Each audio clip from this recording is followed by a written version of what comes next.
nama budaya, kebajikan, Nusantara. Jaya.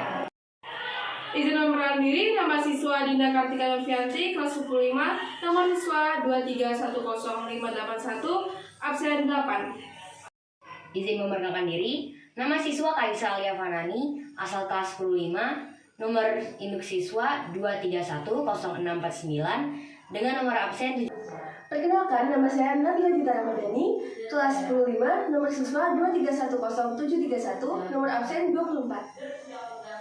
Izin memperkenalkan diri, nama siswa Maya Rizka, kelas 5, nomor siswa 2310670, absen 19. Dari kelompok 6 akan mempresentasikan hasil diskusi kami, yaitu topik 4.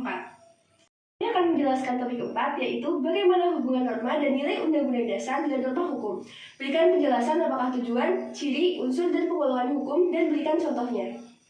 Hubungan Undang-Undang Dasar dan norma hukum. Undang-Undang Dasar adalah hukum dasar yang menjadi landasan bagi berlakunya hukum-hukum lain di suatu negara.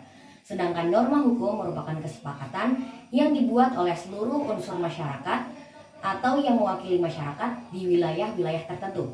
Sehingga hubungan antara Undang-Undang Dasar dan norma hukum adalah Undang-Undang Dasar merupakan contoh bentuk norma hukum yang ada di Indonesia yang bertujuan untuk menciptakan tatanan kehidupan bermasyarakat, berbangsa, dan bernegara yang tertib, aman, rukun, dan damai.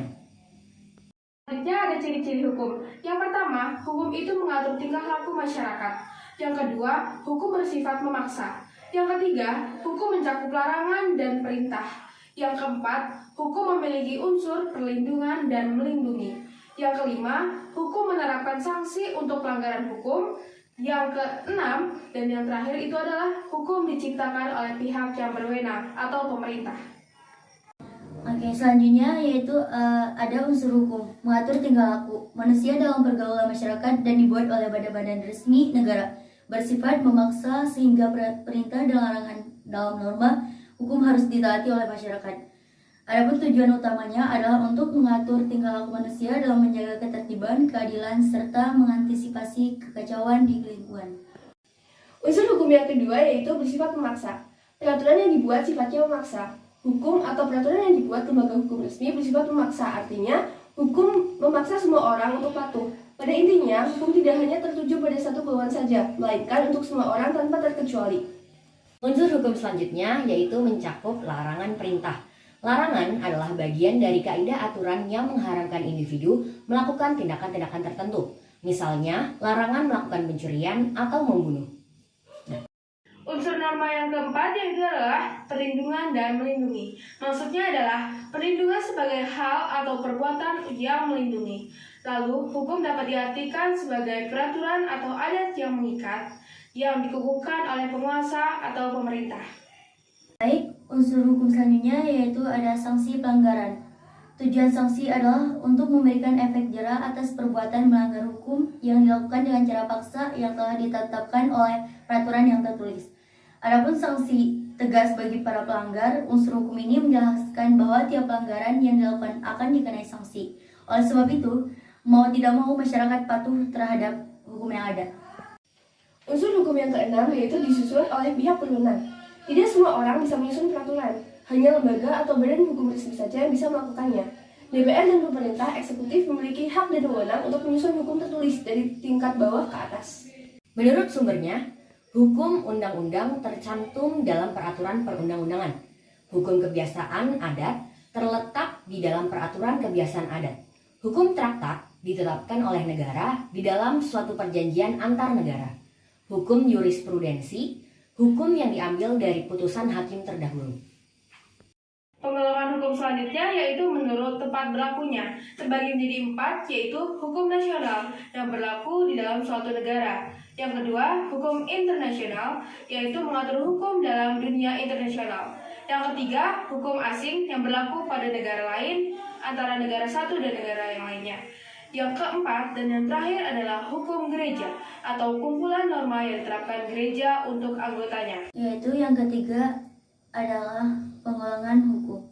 Menurut bentuknya, hukum tertulis dikodifikasi dan tidak dikodifikasi. Yang kedua, hukum tidak tertulis atau hukum kebiasaan. Penggolongan hukum yang keempat yaitu menurut waktu berlakunya.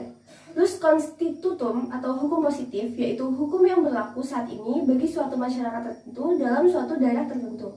Yang kedua yaitu lus constituendum, yaitu hukum yang berlaku di mana-mana dalam segala waktu yang akan datang. Yang ketiga yaitu hukum alam. Hukum alam yaitu hukum yang berlaku di mana-mana dalam segala waktu dan untuk segala bangsa di dunia. Berdasarkan cara mempertahankannya, yang pertama hukum material, hukum yang mengatur kepentingan dan hubungan yang berwujud perintah dan larangan. Contohnya hukum pidana dan perdata. Yang kedua, hukum formal, hukum yang memuat peraturan yang mengatur bagaimana cara melaksanakan dan mempertahankan hukum material, cara mengajukan suatu perkara di pengadilan, dan cara hakim memberi putusan. Contohnya hukum acara pidana dan acara perdata. Penggolongan hukum selanjutnya yaitu menurut sifatnya, terbagi menjadi dua.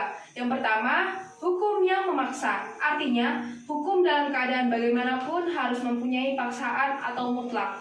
Yang kedua, hukum yang mengatur. Hukum mengatur ini maksudnya adalah hukum dapat dikesampingkan apabila pihak yang bersangkutan telah membuat peraturan sendiri dalam suatu perjanjian yang tertulis maupun tidak tertulis. Baik, selanjutnya yaitu ada pengulangan ketujuh. Menurut wujudnya dibagi menjadi dua. Yang pertama yaitu hukum objektif, hukum yang berlaku secara umum. Yang kedua ada hukum subjektif, hukum yang timbul dari hukum objektif dan berlaku terhadap seseorang atau hak.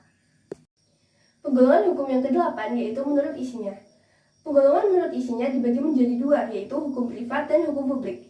Hukum privat atau sipil yaitu mengatur hubungan antara orang satu dengan yang lain, menitik beratkan pada kepentingan seseorang.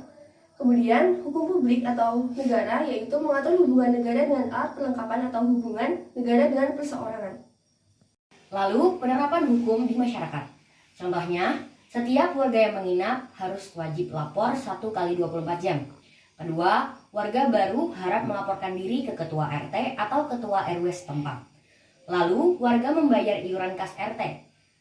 Kemudian, setiap anggota KK harus mengirimkan perwakilan untuk siskamiling.